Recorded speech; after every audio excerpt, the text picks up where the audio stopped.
قاقم پوش. میان آب زرد و خونابه شناورم، نارس و پیچیده در هم. صدای جوشش خون و ضربان قلبت تنها نوایی است که میشنوم. آرام در میان آب گرم و تاریکی میلولم. گاهی صدای مهربان تو را میشنوم و نوازش انگشتان لطیفت را حس میکنم. کافی است کمی شهامت نشان دهم.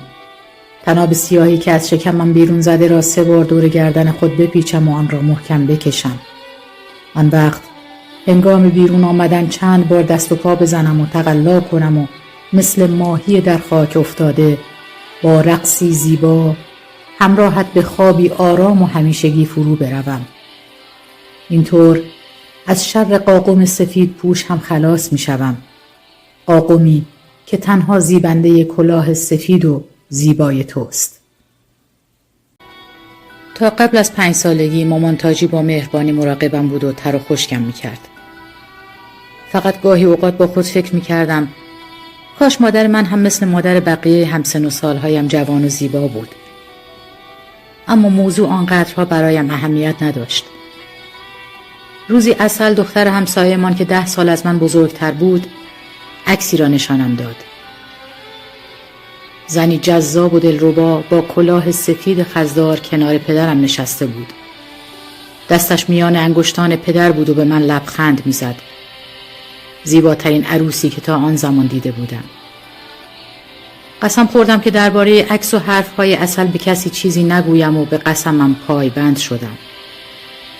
دور از چشم دیگران عکس را زیر تشکم گذاشتم و هر شب به چهره زن زیبارو نگاه میکردم. نیمه شب خز سفید لبه کلاه مادرم از عکس بیرون پرید و شروع به راه رفتن توی اتاق کرد. پا به مدرسه که گذاشتم مامان تاجی دیگر مثل قبل مهربان نبود. رگ‌های سبز پشت دستهایش که زیر لکه‌های پهن و قهوه‌ای رنگ پنهان شده بود حالم را به هم می‌زد. با این حال دوستش داشتم. مامان تاجی پیرزن چروکیده‌ای بود که دیگر مثل گذشته مرا دوست نداشت. نق می‌زد و کم حوصله شده بود و زیرکانه مرا از پدر جوان و جذاب و خوش‌تیپم دور می‌کرد. پدر که دبیر شیمی بود و گاه در دبیرستان دخترانه درس می‌داد، همبازی خوبی برایم بود. سوپرمن رویای کودکانم مرا در بغل می‌گرفت و با نوازش‌های عاشقانه‌اش قلب بیتاب و زخمیم را آرام می‌کرد. سر که روی سینه‌اش می‌گذاشتم بدنم گرم می‌شد و خلای کمبود مادر را پر می‌کرد. پدرم با موی مشکی و براق با کت شلوار سرمه‌ای مرتب و معطر هر روز قبل از رفتن به مدرسه مرا بین بازوان قدرتمند خود می‌فشرد و بوسه‌ای گرم بر گونه‌ام می‌گذاشت و از خانه خارج می‌شد. 13 ساله شده بودم. حالا پدرم برایم شاهزاده اسب سواری بود که مرا به آرزوهایم می‌رساند. مردی که روزها را با عشق او بیدار می‌شدم و شبها با نوازش دست‌های مهربانش به خواب می‌رفتم. روزی خود را به او چسباندم و از او خواستم که مرا ببوسد. به آرامی مرا عقب زد و گفت: عزیزم، تو دیگر بزرگ شده ای. برای خودت خانمی شده ای. بهتر است با دخترهای همسن و سال خودت بازی کنی و رفتار کودکانت را کنار بگذاری. با بغضی که گلویم را می‌فشرد به اتاقم پناه برده عکس زیر تشک را بیرون آوردم و به گریه افتادم. از همان شب دوباره قاقم سفید با بدنی باریک و چشم‌های سیاه و دهانی کوچک و قرمز با موهای بلند و لطیف در خانه شروع به چرخیدن کرد و لحظه ای از خانه بیرون نرفت. پدر جوان و جذاب من به دخترهای بازیگوش و چشم دریده دبیرستانی درس میداد. قاقم‌های کوچک و بزرگ از سر و کولش بالا می رفتند و او را لیس می زدند. می خواستند با دندانهای ریز و تیزشان او را گاز بگیرند. من نگران این که مبادا خودنویس طلایی و گران قیمت پدر که روزی متعلق به مادرم بود را بدزدند آرام و قرار نداشتم. مامان تاجی که روز به روز زشت‌تر و غرغروتر می شد اجازه نزدیک شدن به پدر را نمی داد و قاقم مدام دور کمر خمیدش می چرخید و به من دندان نشان میداد.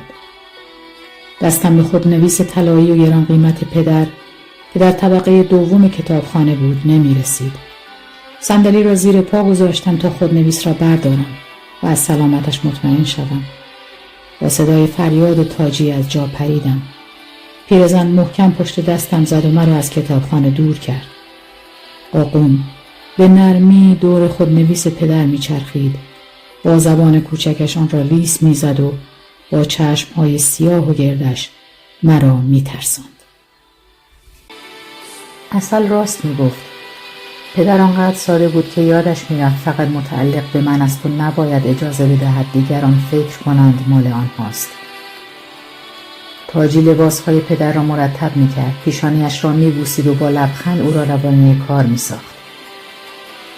عجیب بود که پدرم میتوانست رگهای سبز و چندشاور پشت دست او را ببوسد و از خانه خارج شود.